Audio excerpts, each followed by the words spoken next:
In the last days before the operation, Bakshi Reza and the twins' other Iranian women friends gathered to pray for the success of surgery. Ladan and Laleh joined them.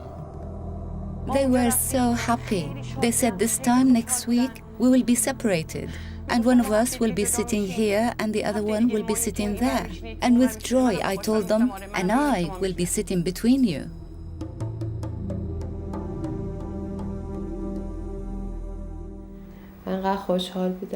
They sounded so happy that they were going to have the operation soon, and they told me that they would come to visit me after it. Right up to the last minute, they said to their friends, "Go and buy us 2 single beds, because from now on we will be sleeping in separate beds." On the 5th of July, Ladan and Laleh had their hair cut in preparation for their surgery. The hair was to be made into wigs to cover their reconstructed skulls. Laleh drew 2 small sketches of herself and her sister with their haircut. They wrote, "They will shave our heads before the operation, so we will be bald and hairless." Laleh also drew pictures of herself and Ladan as they would look after separation.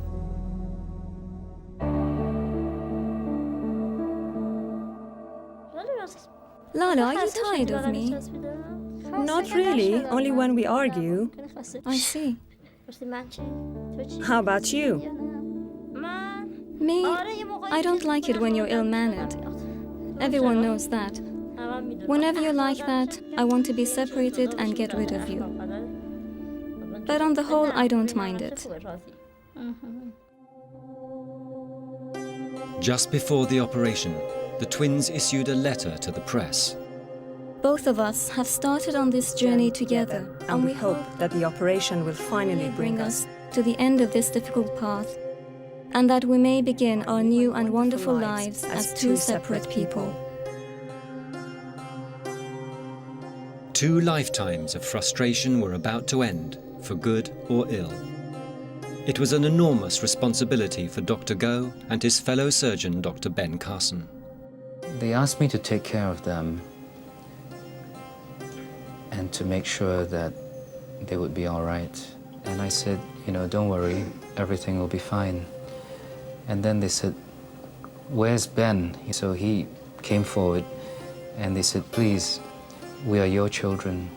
Take care of us like you would your own children."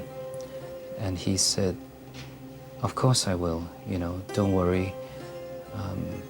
You'll be fine. When you wake up, everything will be all right."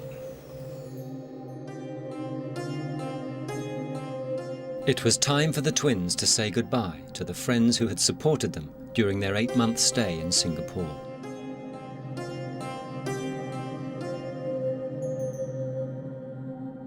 Laleh saw a little bit of tears in me and said, "Why are you crying? Don't cry. We're very happy. It's nothing. Don't cry." And she said, "Come on, give me a kiss." And I gave her, a blow kiss.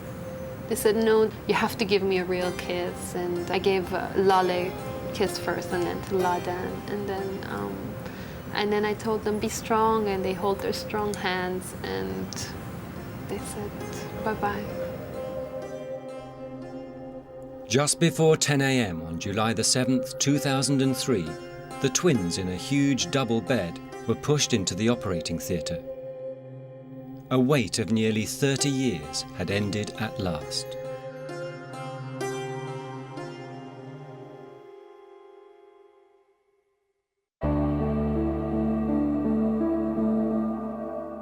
Ladan and Laleh Bijani were single-minded in their struggle for separate lives.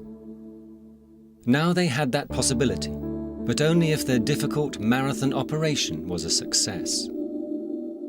While they were undergoing surgery to separate them, their friends gathered in the hospital lobby.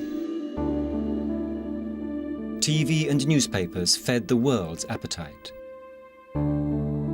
The plight of the twins touched emotions everywhere. At first, the operation went to plan. Hopes grew, success seemed in sight.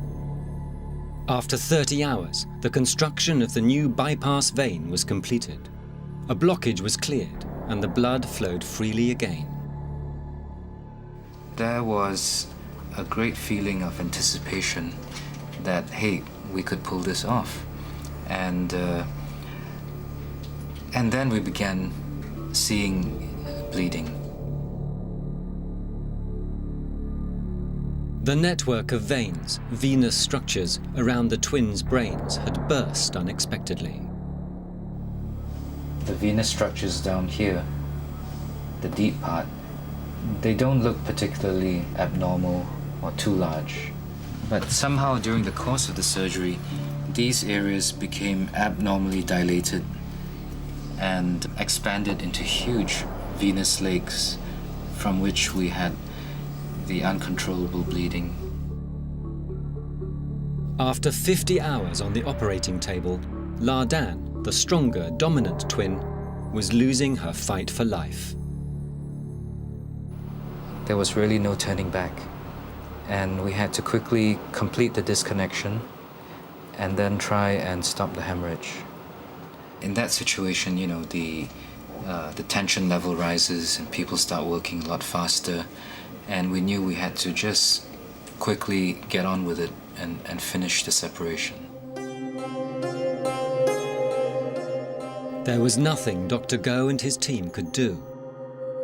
Soon after separation had been completed, Ladan died. But friends waiting in the lobby knew nothing of her death. They still believed the operation was going well. I was so happy I was going to see them. And then I saw the hospital staff and they told me to come up. I went towards the room and I saw my mom and she said, "Look." And I looked towards the bed, the side of Ladan. I saw a flower and a Quran on top of. I said, "What happens?" She said, "Oh, Ladan is gone." I said, "No."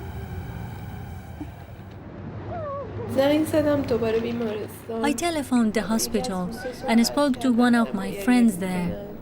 I could hear them all crying. As far as I was concerned, it was all over, because I knew that Laleh would be lost without Ladan, and I dreaded to think what would become of her. Because the truth of the situation was that losing Ladan would mean the end of Laleh too, because Ladan had been like a mother to Laleh. Laleh fought on alone, separated from her sister for the first time ever. But her independence was short-lived. After 90 more minutes, she too died from massive blood loss.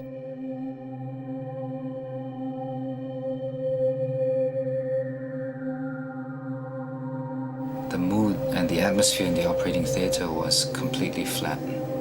It was completely numb. So people cried, you know, there was a lot of questioning. We were so close to completing a successful separation. I was numb for the first 24 hours after surgery. The next morning, you know, I was very, very sad. I cried with my wife.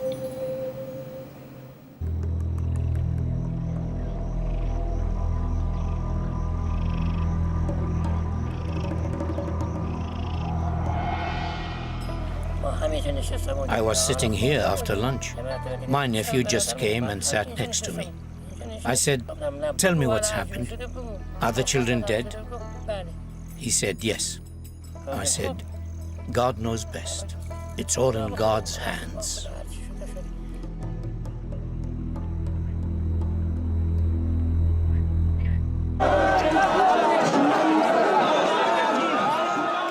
Two days later, the bodies of Ladan and Laleh arrived in their parents' village of Lorazb. Friends and well-wishers packed the tiny village. We were very moved when we see that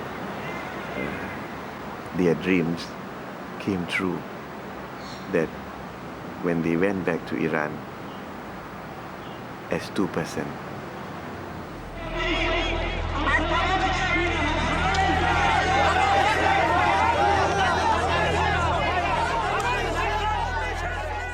We had really come to love these two. It's very hard to have met them and not have been touched. And I think the whole world had a glimpse of that. Will you stay with me after separation? I'll get rid of you and escape. No, I'm kidding. I'll be with you wherever you go. Even after surgery, no one will separate us. Click on screen for more videos of Extraordinary Humans.